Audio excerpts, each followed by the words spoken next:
A meeting between Chuck Tracy from Funds for Animals and Jonathan Kraft, Keepers of the Wild, on Thursday, June 22nd, 2003, at about 10:30 a.m. This is Colton, California. Mr. Tracy, I am so, or I'll call you Chuck, huh? Please. Chuck, I'm so happy that you're here, and I want to thank you very much, and I really appreciate everything that you're doing and the people that you're bringing in. I want you to know I spent 3-4 hours in this facility yesterday.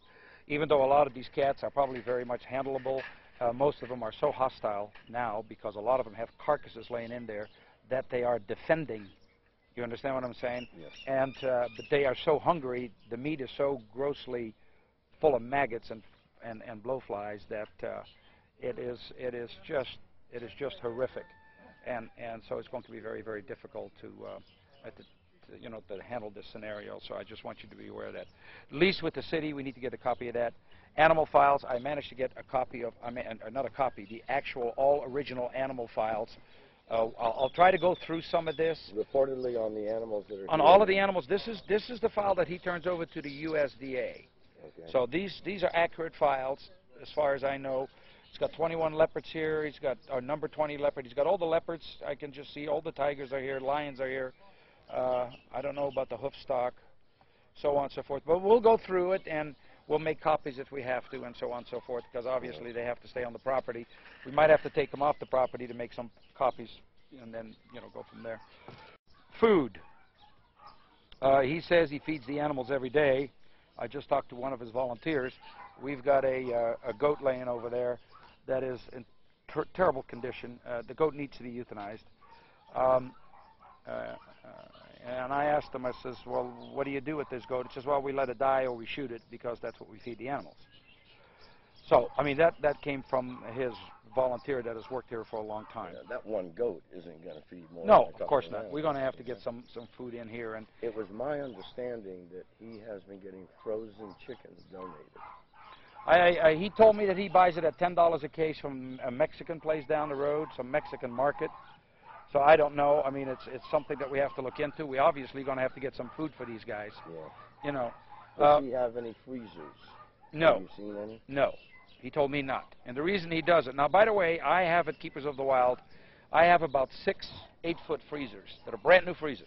We've got them sitting in our warehouse for standing because I got walk-in freezers. And so next time I come down, I'm not opposed to bringing 2 or 3 of these down.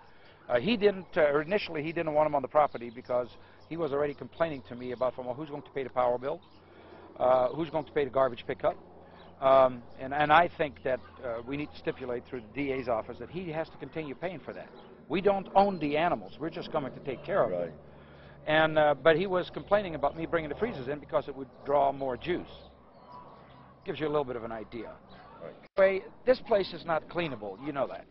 All we can do is take care of the animals, try to clean it as good as we can, try to take the feces out and the dead carcasses and so on and so forth.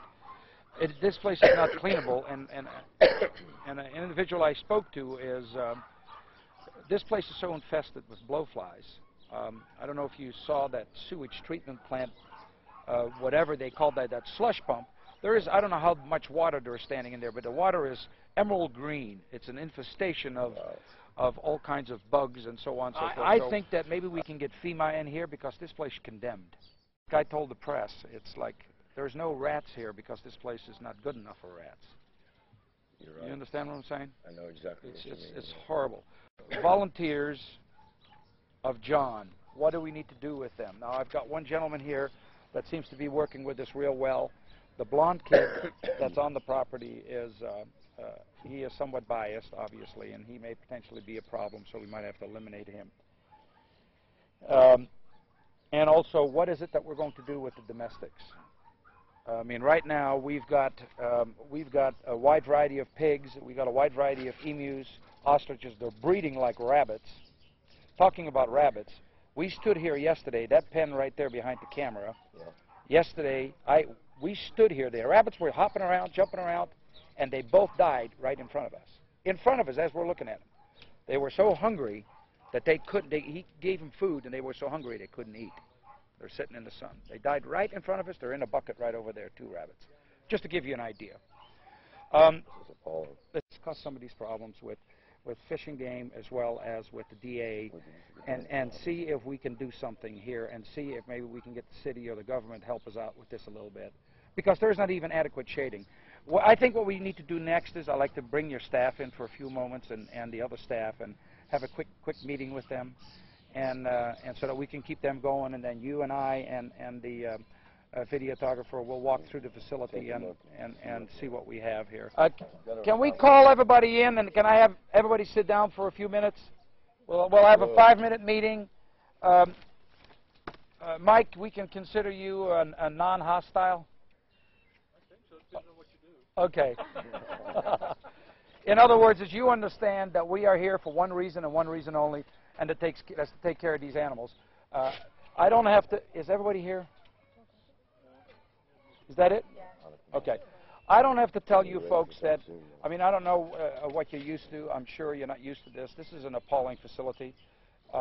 These animals are, in spite of all of it, they're not in bad condition, even though we have a severe fly problem. Some of them, their ears, like Samson, for instance, the lion, his ears are being eaten off by flies. We're going to have to address these kind of issues. However, there's a couple of rules that I need to address with all of you. Myself, I'm going to be in charge of this operation. Mr. Tracy here is going to be the next person in charge, and he's been so kind to help out and all of that. It's totally got to stay away from Mr. Weinhardt. Do not address him under any condition. Okay. If there's anything that needs to be gotten, I managed to get the keys, the files, all of that. He's cooperating with me, and Mr. Tracy. I'm even going to avoid contacts with Mr. Weinhardt unless I absolutely have to. And because there's times that I'm not going to be here. Okay.